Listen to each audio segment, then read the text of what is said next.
Bachelor প্রবাসী কর্মব্যস্ত আপু ভাইয়াদের জন্য একটা বেস্ট রেসিপি। একদিন বানিয়ে খেতে পারবেন, কমপক্ষে 15 দিন, একটুও নষ্ট হবে না।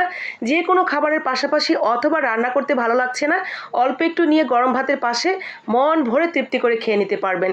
তো প্রথমে যেটা দরকার, লোটা শুটকি সুন্দর করে বেছে কেটে নেবেন। এরপরে আমরা নিয়েছি এখানে বেশ কিছুটা রসুন কুচি করে নিলাম, আর নিয়েছি শুকনো মরিচ।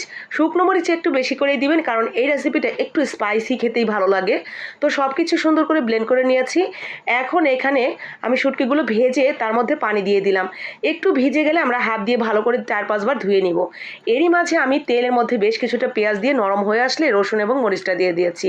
এরপরে যে শুটকিটা রেখেছিলাম সেটাও ব্লেন্ড করে দিয়ে দিলাম, আর সাথে হলুদের গুঁড়া, তো ধনিয়ার গুঁড়া এবং লবণ।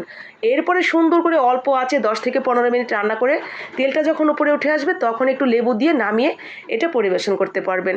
আর রেখে দিতে চাইলে ঠান্ডা করে এয়ারটাইট বক্সে ভরে নর্মাল ফ্রিজে 15 দিন রেখে দিবেন, ব্যাস হয়ে গেল।